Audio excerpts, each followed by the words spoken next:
Hello guys, welcome back to Inside Electronics.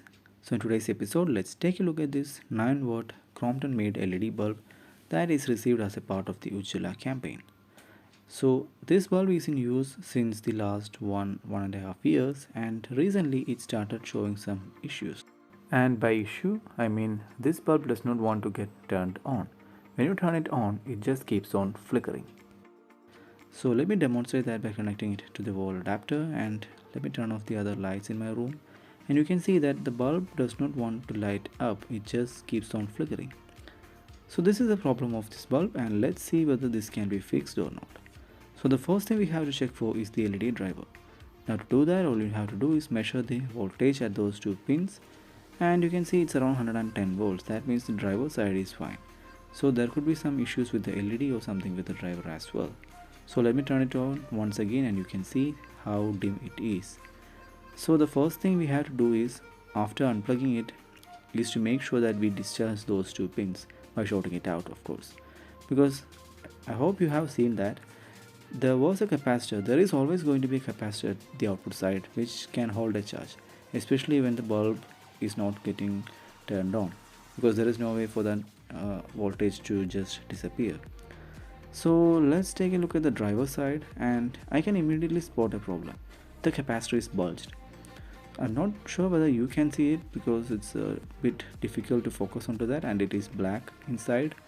So let me take out the circuit board, and if I bend the capacitor, you can see the top side is also bulged, and there is something that looks like a hole on top of it.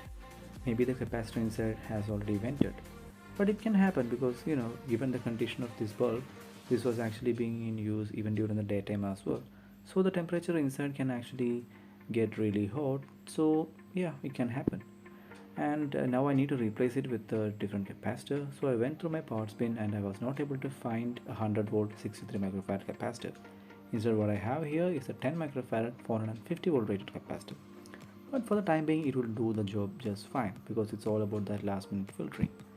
But eventually I have to replace it with the proper value capacitor, because this one which we already took out is actually rated for 105 degrees Celsius of temperature, and the replacement that I just installed is only rated for around 80 degrees of temperature, which is not good because we have already seen that even capacitor that has a higher temperature rating is getting bulged up, especially when it is being used even during the daytime as well, because temperature eventually adds up.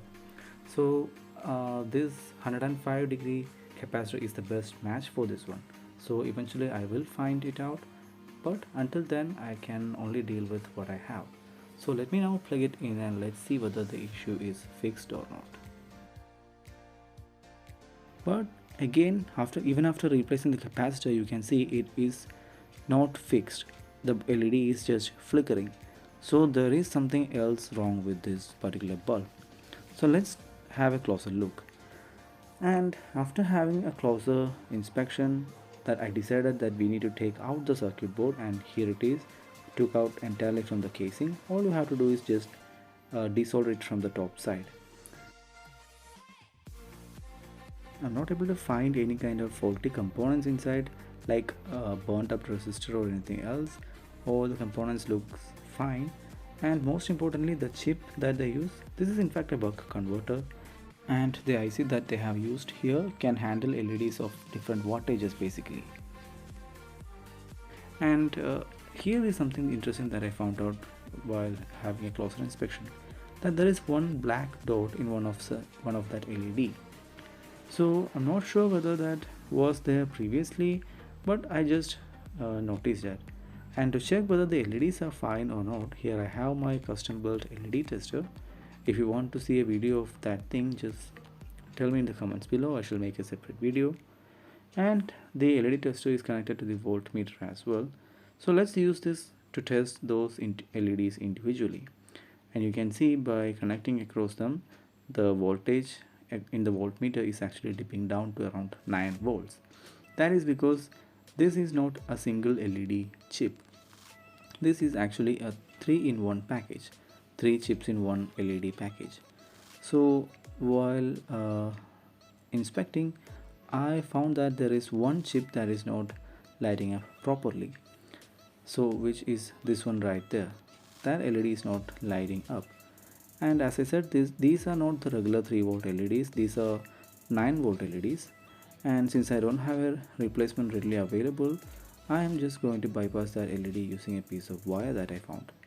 So you can actually replace the entire LED if you have a 9-volt LED available in your place, but always make sure that before making any kind of changes, refer the datasheet for the IC and make sure that it can handle the power change, because in this particular case this IC can actually handle the current variation, because you are going to short out an LED and it's going to make a change in the current row, and the IC has to regulate, IC has to adjust for it, it has to compensate for it, and in my case this will do just fine. So now that I have made a short circuit across that suspicious LED, and by connecting it you can see that the problem is fixed.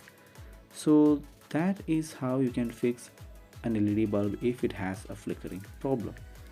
So now that it is fixed, and previously this was a 9-watt LED bulb, but just because we have shorted out one LED, the power consumption must go down, isn't it? Because we have less LEDs in place, and in theory that means less current to be drawn, and that means a reduced wattage. And you can see the current row has reduced to just 30 milliamps, which indeed results in a lower power consumption. The power factor is 0.8, which is somewhat okay, and most importantly the power is now down to 7 watts. So just by shorting out one LED, the power consumption of the whole device went down to 7 watts from 9 watt. So effectively you are increasing the life of this bulb. Just by shorting out one bulb, you are not going to destroy it, you are effectively increasing the life, because 7 watts means less heat to be dissipated, that means more life for your bulb. So that's it guys, thanks for watching, see you in another video.